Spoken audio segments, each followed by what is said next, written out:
2041 সাল পর্যন্ত থাকতে চেয়েছিলেন সাবেক প্রধানমন্ত্রী শেখ হাসিনা। 41 সাল পর্যন্ত অহংকার করে বলতেন তিনি, আমরা 41 ভীষণ 41, আর এখন কত 2024 সাল চলতেছে, এখনো 41 অনেক দূরে।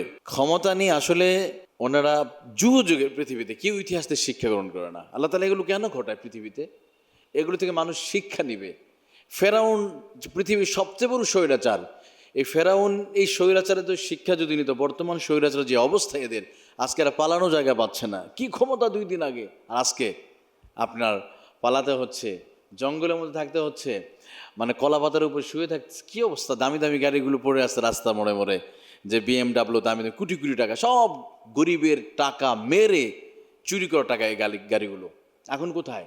ওই যে আমরা কেউ ইতিহাস থেকে শিক্ষা নেয় না। যুগে যুগে যত স্বৈরাচারদের পতন হয়েছে, কোনো মানে কেউ এগুলোতে শিক্ষা নেয়। এখনও যারা ক্ষমতা আছে বা আসবে ভবিষ্যৎ, তারাও যদি এই বর্তমান 24 সালে যারা পতন হলো, যে স্বৈরাচার, যে খুনিদের, গণহত্যাকারীদের আজকে পতন হলো, এদের থেকে যদি শিক্ষা না নেন, অদূর ভবিষ্যতে আপনাদেরও এমন ভয়ঙ্কর পরিণত হবে। কারণ ইতিহাস এরকমই পালাবদল হয়। তা আল্লাহ তাআলা ফেরাউনের ঘটনার মাধ্যমে আল্লাহ কেন শিক্ষা দিয়েছে?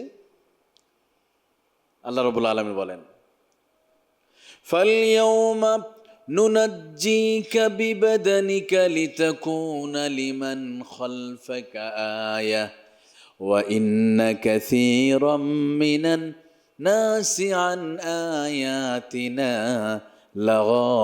লাগাফিলুন। আল্লাহ রাব্বুল আলামিন বলেন, ফালইয়াউমা নুনাজ্জিকা বিবাদানিকা লিতাকুনা লিমান খালফাকা আয়া।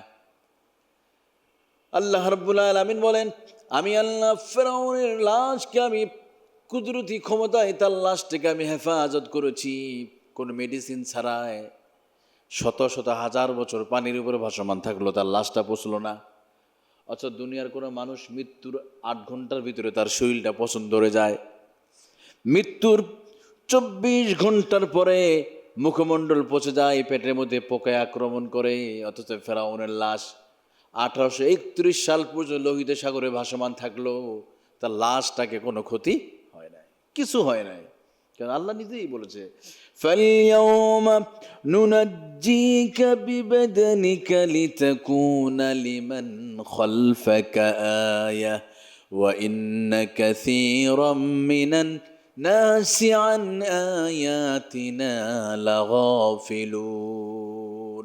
আমি রব্বুল আলামিন ফেরাউনকে ইউনাজ্জি হলো হেফাজত করা, আমি তার লাশটাকে রক্ষা করেছি, যাতে করে পরের পৃথিবীতে যারা আসবে সবাই যেন এই স্বৈরাচার ফেরাউনকে যেন শিক্ষা গ্রহণ করে। লিতাকুনা লিমান খালফাকা আয়া, এই নিদর্শন দেখে এখান থেকে মানুষ যেন শিক্ষা নেয়, কিন্তু শিক্ষা গ্রহণ করে না কেউ।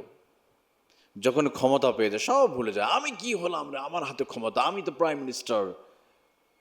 ক্ষমতা থাকার জন্য কত খুন আর গুম, কত মানে আয়না ঘর তৈরি করে মানুষকে কত কষ্ট দিয়েছে। উদ্দেশ্যটা কি? ক্ষমতাটা কি টিকার জন্য? তো না। কই, কেউ তো আপনাকে বাঁচাতে পারলো না, চলে যেতে হয়েছে আপনাকে।